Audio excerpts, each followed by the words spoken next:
Assalamualaikum warahmatullahi wabarakatuh. Shalom, perkenalkan nama saya Arif Rahman dengan NPM 237053544.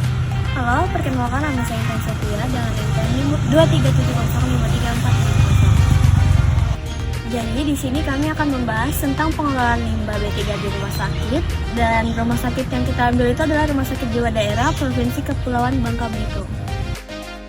Sebelum memasuki sesi tanya jawab, sebelumnya saya akan membahas tentang latar belakang Rumah Sakit Jiwa Daerah Provinsi Kepulauan Bangka Belitung, pengelolaan limbah B3 rumah sakit. Semakin bertambahnya jumlah rumah sakit di Indonesia membuat jumlah produksi limbah medis yang dihasilkan semakin banyak.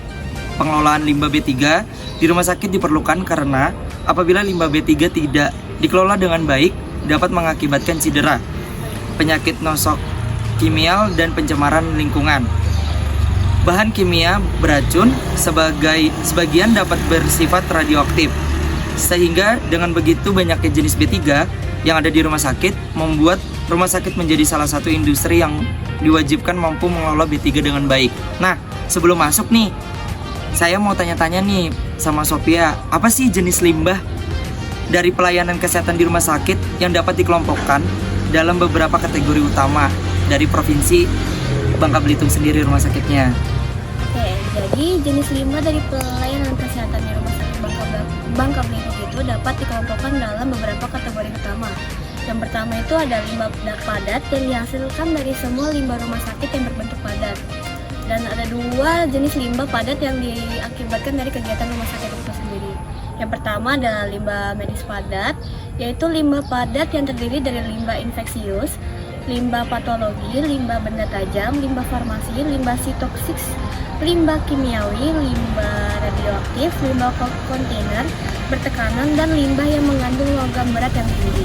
Lalu yang kedua ini ada limbah padat non medis, yaitu adalah limbah padat yang dihasilkan dari kegiatan di rumah sakit di luar medis yang berasal dari dapur, tanaman, dan halaman serta perkantoran yang dapat dimanfaatkan kembali apabila ada teknologinya.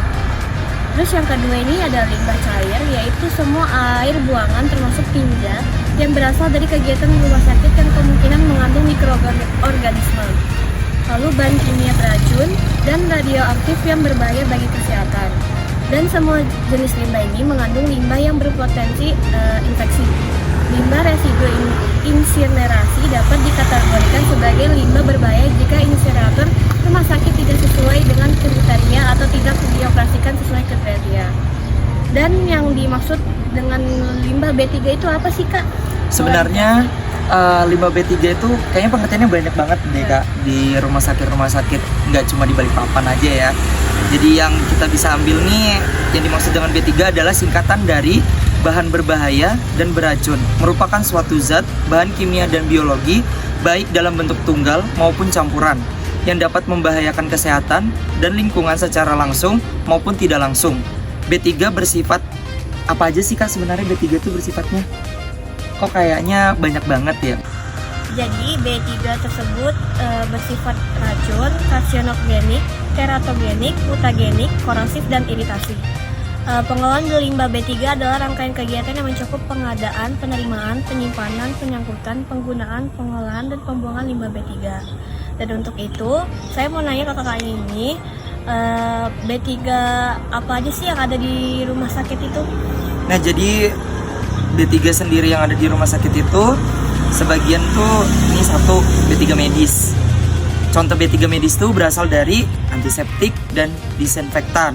Atau kita bisa jabarin nih, ada Cidex, Resep tablet, Pesicosex, was, bensin, Lysol, sama karbol. Semua obat yang diperoleh dari instalasi farmasi, obat-obat kanker, gas medis yaitu O2, N2, CO2, asetilin, N2O.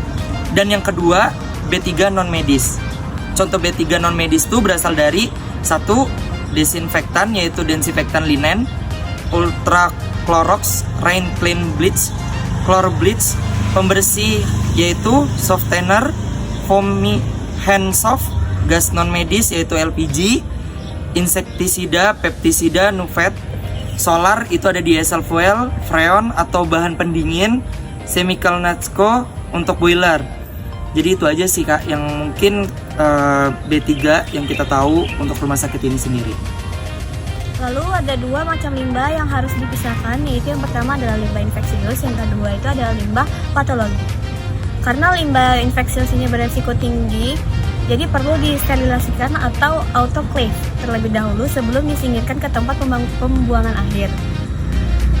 Limbah darah yang tidak terinfeksi dapat dimasukkan ke dalam saluran limbah kota dan dibilas dengan air, sedangkan yang terinfeksi harus diperlakukan sebagai limbah berbahaya.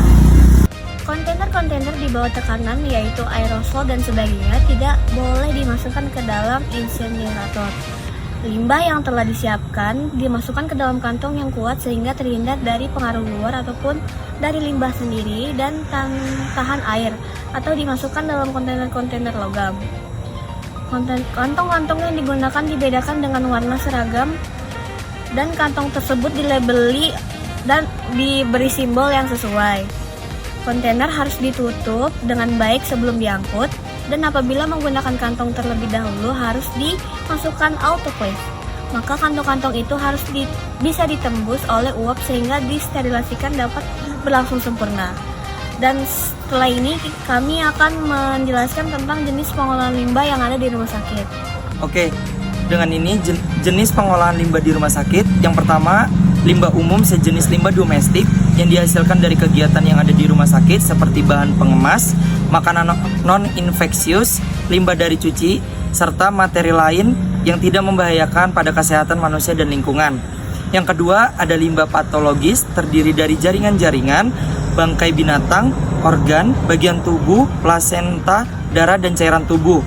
Yang ketiga, ada limbah radioaktif dapat bersifat padat, cair, maupun gas yang terkontaminasi dengan radionuklisida dan dihasilkan dari analisis in vitro terhadap jaringan tubuh dan cairan atau analisis in vivo terhadap organ tubuh dalam pelacakan atau lokalisasi tumor maupun dihasilkan dari prosedur terapeutis. Selanjutnya ada yang keempat, yaitu limbah kimia dapat berupa padatan, cairan maupun gas. Misalnya berasal dari pekerjaan diagnostik atau penelitian, pembersihan atau pemeliharaan, dan juga prosedur diinfeksi. Dan yang kelima, dapat direklamasi secara elektrostatis. Baterai-baterai bekas dikumpulkan sesuai dengan jenis untuk didaur ulang seperti merkuri, kadmium, nikel, dan timbal. Lalu yang terakhir itu ada limbah berpotensi mengeluarkan penyakit infeksius, yaitu mengandung mikroorganisme patogen yang dilihat dari konsentrasi dan kuantitasnya. Bila terpapar dengan manusia akan dapat menimbulkan penyakit. Sekian dari kami berdua. Mohon maaf bila ada salah kata. Assalamualaikum warahmatullahi wabarakatuh.